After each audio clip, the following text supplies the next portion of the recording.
மாந்திரிகம்னா என்னது சார்? யூடியூப்ல நிறைய விஷயங்கள் வந்துட்டே இருக்கு. ஆனா நீங்க சொல்லுங்க, மாந்திரிகம்னா என்னது? மாந்திரீகம் என்பது நம்ம ஜாதக ரீதியாகவும் ஜோதிட ரீதியாகவும் எடுத்து சொல்லக்கூடிய ஒரு அந்த அம்சம்தான். இப்போ இந்த அம்சத்தில் என்ன சொல்கிறாங்கன்னா, மாந்திரிகம்னா இப்போ ஒருத்தருக்கு மாந்திரிகம் கெடுதல் பண்ணுறது நல்லது பண்ணுறது எல்லாமே நான் சொன்னேன். இந்த பரிகாரத்தில் இன்னென்ன கிரகங்களுக்கு இன்னென்னது பண்ணுங்கள், அந்த தோஷம் உங்களுக்கு விலை நல்லது செய்யணும்னு சொல்கிற மாதிரி மாந்திரிகத்தில் ஒருத்தர் வரணும்னா அவன் ஒரு ஆன்மாவை வச்சு தான், ஒரு ஆத்மாவை இறந்த ஒரு பிரேதத்தினுடைய இறந்த ஆத்மாவை வச்சு தான் மாந்திரிகம் பண்ண முடியும். இதில் குட்டி சாத்தான்னு தனி இருக்குது, எச்சன்னியம்னு தனியாக இருக்குது, அப்புறம் மொண்டி குட்டின்னு தனியாக இருக்குது, இதில் விஷ்ணு மாயான்னு இருக்குது. இப்படி பல வகைகள் இருக்குது. இது எல்லாமே மாந்திரிகம் சம்மந்தப்பட்ட வேலைக்கு பயன்படுத்துகிறது தான். இதில் என்னென்னு கேட்டால், இத்தனை இது அதெல்லாம் குறுந்தேவதைகள்னு சொல்கிறாங்க, பணியாட்கள்னு சொல்கிறாங்க. இந்த குறுந்தேவதைகளை வச்சு செய்கிற ஒரு முறை இருக்குது. அப்புறம் ஆத்மாவை வச்சு செய்கிற முறையும் ஒன்று இருக்குது. இந்த ஆத்மாவை ஏன் வச்சு மாந்திரிகம் பண்ணுறேன்? இப்போ ஒருத்தனுக்கு செய்வனை பண்ணணும், உதாரணத்துக்கு சொல்ல போனால் ஒருத்தனுக்கு செய்வனை பண்ணணும், ஒருத்தனுக்கு கெடுதல் பண்ணணும். ஏன்னா அவனு நானும் 2 பேரும் சண்டை போட்டுக்கிட்டோம், எதிரி ஆகிட்டோம். இப்போ இந்த எதிரி சும்மா விடக்கூடாது.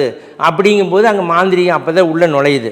அப்போ அந்த மாந்திரிகம் நுழைஞ்சு என்ன பண்ணுது, இவனுக்கு செய்வனை பண்ணுறாங்க. இப்போ இவனுக்கு செய்வனை பண்ணணும்னா அவனுடைய எல்லைக்கு போக முடியாது, அவனுடைய வீட்டுக்கு போக முடியாது. இங்கிருந்துட்டு ஒரு சுடுகாட்டுக்கு போய் ஒரு ஆன்மாவை வசியம் பண்ணி அதற்கு தேவையான வஸ்துக்கள் எல்லாம் கொடுத்து அதை கொண்டுட்டு இவன் கைவசம் வச்சுக்கிட்டு அதை வச்சு அந்த பில்லி சூன்யம் செய்கிறதுக்கான வேலைகளை அதை வச்சு ஏவி விட்டு செய்கிறதுக்கு பேர் தான் மாந்திரிகம்.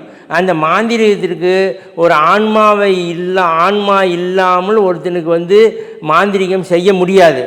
அதற்கு அடுத்து பார்த்திங்கன்னா மந்திர ஜபத்தினால் இப்போ எச்சன்னியா, குட்டிச்சாத்தான், கை கருப்பு, அதற்கப்புறம் விஷ்ணு மாயா இப்படின்னு இதெல்லாம் இருக்குது. அந்த இதையை வச்சு நம்ம ஒருத்தனுக்கு மாந்திரிகம் பண்ணலாமா? அதுதான் மாந்திரிகத்தினுடைய இது.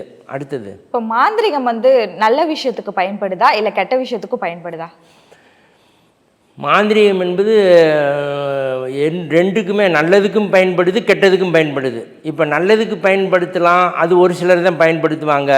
ஒரு சிலர்கிட்ட கெட்டதுக்கும் பயன்படுத்துகிறாங்க.